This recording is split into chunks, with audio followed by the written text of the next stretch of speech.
שלום לכולם, היום אנחנו הולכים לפרק לגורמים את כל מה שחשוב לדעת על שתייה ואימון, ואיך להפוך את המדע הזה למשהו פרקטי, משהו שכל אחד יכול ליישם בפועל.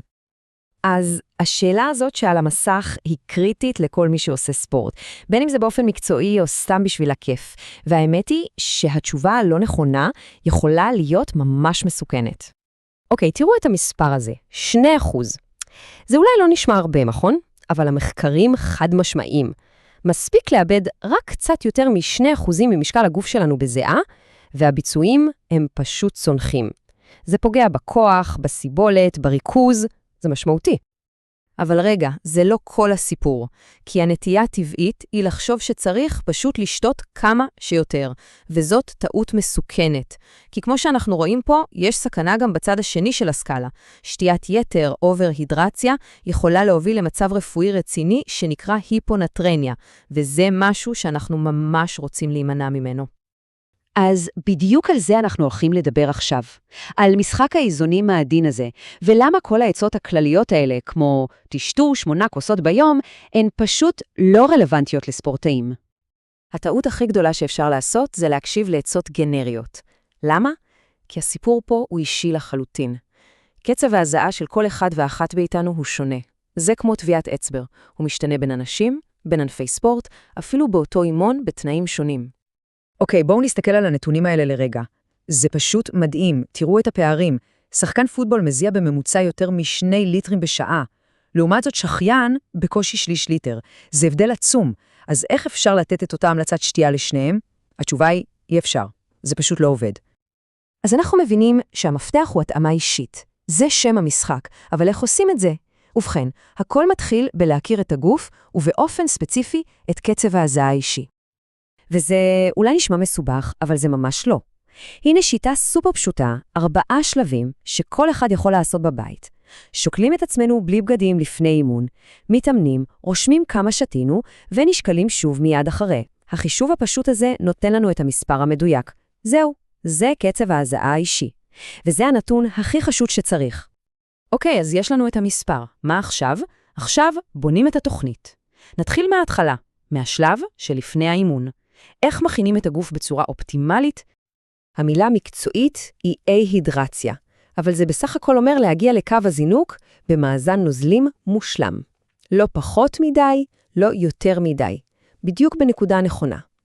כי כשמתחילים ככה, כל המערכות בגוף פשוט עובדות טוב יותר מהרגע הראשון. אז איך מגיעים למצב האידיאלי הזה? לא על ידי שתייה מסיבית של מים 5 דקות לפני שיוצאים מהבית. הסוד הוא בתזמון. תראו את הגישה הזאת בשני שלבים. מתחילים לשתות לאט כמה שעות לפני, ואז, אם צריך, משלימים עוד קצת קרוב יותר לאימון. זה נותן לגוף זמן לספוק את הנוזלים, ולא סתם לשטוף אותם החוצה. ויש פה עוד טיפ קטן, אבל סופר חשוב. לא רק מים. כדאי להוסיף קצת נטרן, כלומר מלח. אפשר במשקי ספורט, או פשוט לאכול איזה בייגל למלוח ליד המים. למה זה כל כך חשוב? כי הנטרן בעצם עוזר לגוף לאחוז במים, לשמור אותם בפנים, וגם הוא גורם לנו להרגיש צמאים, מה שעוזר לשתות את הכמות הנכונה. טוב, התכוננו כמו שצריך, הגענו לאימון במצב אופטימלי, ועכשיו לאירוע המרכזי, מה עושים תוך כדי תנועה? איך שותים נכון במהלך האימון עצמו? הטבלה הזאת היא דוגמה פנטסטית שממחישה את הבעיה. בואו ניקח 2 רצים, אחד שוקל 50 קילו, השני 90. אם נותנים לשניהם את אותה המלצת שתייה, למשל לשתות 800 מיליליטר בשעה, הרץ הקל יותר יהיה בסיכון לשתיית יתר, ואם נגיד להם לשתות 400 מיליליטר, הרץ הכבד יותר יתייבש. זה פשוט לא עובד. כל אחד צריך תוכנית משלו. וזה לא סתם אנחנו אומרים, זה מה שהמומחים, החוקרים המובילים בתחום אומרים. הציטוט הזה מסכם את זה מצוין. הדרך היחידה לבנות תוכנית שתייה נכונה היא להתבסס על נתונים אישיים. צריך למדוד, לעקוב אחרי שינוי משקל ולהבין בדיוק כמה זיעה מאבדים. משם בונים תוכנית מותאמת אישית. אז איך זה נראה בפועל? המטרה הכללית היא לא לאבד יותר מ2% ממשקל הגוף. קצב ההזעה האישי שחישבנו קודם, הוא המצפן שלנו. הוא אומר לנו כמה אנחנו צריכים לשתות. ואם האימון נמשך יותר משעה, כדאי לחשוב לא רק על נוזלים, אלא גם על דלק. כלומר, פחמימות ואלקטרוליטים כמו נטרן. זה יכול להיות במשקה, בג'ל, בחטיף, הכל נספר. סיימנו את האימון, עשינו עבודה נהדרת. אבל זה לא נגמר פה. מה שקורה בשעות שאחרי האימון הוא קריטי לא פחות. שלב ההתאוששות הוא בעצם ההכנה לאימון הבא. אז כמה צריך לשתות אחרי? הנה כלל אצבע מצוין. על כל קילוגרם שאיבדנו באימון, צריך להחזיר לגוף 1.5 ליטר של נוזלים. כן, שמעתם נכון, 1.5 ליטר, לא 1 ליטר. והשאלה המתבקשת היא, למה יותר ממה שאיבדנו? התשובה פשוטה. כי גם כשאנחנו מנסים להחזיר נוזלים, הגוף ממשיך בתהליכים הרגילים שלו, וזה כולל ייצור שתן. אז הכמות הנוספת הזאת היא בעצם פיצוי על הנוזלים שנאבד בתהליך ההתאוששות. ככה אנחנו מוודאים שבסוף התהליך המאגרים באמת מלאים. ושימו לב, חזרנו לנקודת ההתחלה.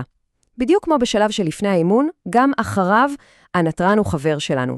הוא עוזר לנו לספוג את הנוזלים ולהחזיק אותם בגוף. אפשר לקבל אותו מארוחה טובה או ממשקאות התאוששות. ואם יש מספיק זמן עד האימון הבא, לפעמים ארוחה רגילה ושתיית מים זה כל מה שצריך. אז עכשיו, המדריך המלא בידיים שלכם, כל הכלים, כל העקרונות. השאלה עכשיו היא איך כל אחד ואחת לוקחים את זה ומיישמים את זה. כי המסר העיקרי הוא באמת פשוט. במקום לנחש, צריך למדוד. תוכנית שתייה אישית היא לא מותרות, היא המפתח למיצוי הפוטנציאל, לביצועים טובים יותר, וחשוב מכל, לשמירה על הבריאות.